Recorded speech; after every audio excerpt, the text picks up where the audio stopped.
మంచినీళ్ళంటే మనందరికీ ముందుగా గుర్తుకు వచ్చేది మినరల్ వాటర్ బాటిల్.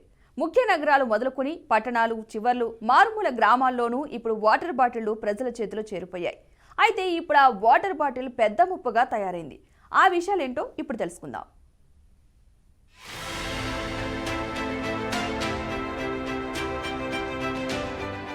అమెరికాలోని కొలంబియా క్లైమేట్ స్కూల్కు చెందిన లామౌంట్ డోహర్తే ఎర్త్ అబ్జర్వేటరీ శాస్త్రవేత్తలు వాటర్ బాటిల్స్లో ప్లాస్టిక్ రేణువుల తాకిడిపై తాజాగా పరిశోధన చేశారు.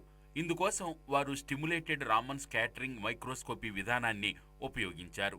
అందులో ఒకేసారి 2 లేజర్లను ప్రయోగించి నిర్దిష్ట రేణువులు ప్రకంపనలకు లోనయ్యేలా చేశారు. అనంతరం అల్గోరిథంల సాయంతో డేటాను విశ్లేషించారు.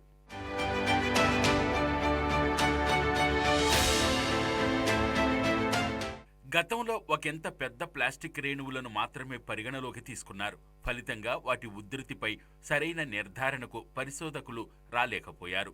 ప్రధానంగా పాలీ ఎథిలిన్ టెరప్టిలేట్ తాకిడి ఎక్కువగా ఉన్నట్లు తేల్చారు. వాటర్ బాటిళ్లు తయారయ్యేది ఈ పదార్థంతోనే.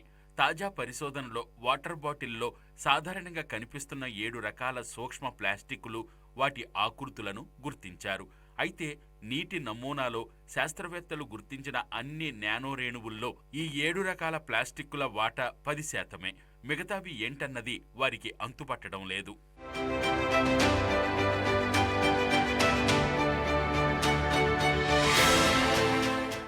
సూక్ష్మ ప్లాస్టిక్లు 1 మైక్రోమీటర్ నుంచి 5 మిల్లీమీటర్ల వెడల్పును కలిగి ఉంటాయి. మైక్రోమీటరు కన్నా చిన్నగా ఉండే ప్లాస్టిక్ రేణువులను నానో ప్లాస్టిక్కులుగా పేర్కొంటారు. మైక్రో ప్లాస్టిక్లు నేల, తాగునీరు, ఆహారం, చివరికి ధ్రువ ప్రాంతాల్లోని ఐస్లో కూడా ఉన్నట్లు ఇటీవల వార్తలొచ్చాయి. ఇవి క్రమంగా మానవులు, ఇతర జీవుల శరీరంలోకి ప్రవేశిస్తున్నాయి.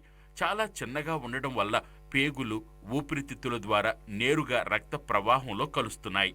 తద్వారా గుండె, మెదడు వంటి కీలక అవయవాల్లోకి ప్రవేశిస్తున్నాయి. గర్భస్థ శిశువులోనూ పాగా వేస్తున్నాయి. వీటి వల్ల ఆరోగ్యంపై పడే దుష్ప్రభావాల గురించి శోధించడానికి ప్రపంచవ్యాప్తంగా శాస్త్రవేత్తలు తీవ్రంగా ప్రయత్నిస్తున్నారు.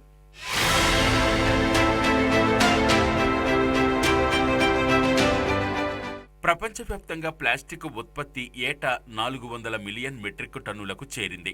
అదేవిధంగా ఏటా 30 మిలియన్ టన్నులకు మించిన ప్లాస్టిక్ను ప్రజలు నేలపై గాని, నీటిలో గాని పారేస్తున్నారు. ఈ ప్లాస్టిక్ పదార్థాలు కాలక్రమంలో విచ్ఛిన్నమైనప్పుడు చిన్నపాటి రేణువులను వెదజల్లుతుంటాయి.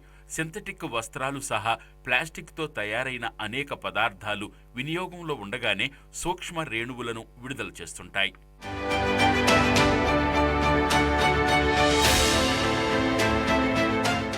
ప్రపంచాన్ని కలవరపెడుతున్న సూక్ష్మ ప్లాస్టిక్ల సమస్య ఊహించిన దానికన్నా ఎక్కువగానే ఉందని తాజా అధ్యయనం హెచ్చరిస్తోంది. 1 లీటర్ వాటర్ బాటిల్లో సగటున 2,04,000 ప్లాస్టిక్ రేణువులు ఉన్నాయని తాజా అధ్యయనం తెలిపింది. గతంలో వేసిన అంచనాల కన్నా ఇది 10 నుంచి 100 రెట్లు అధికం కావడం గమనార్హం.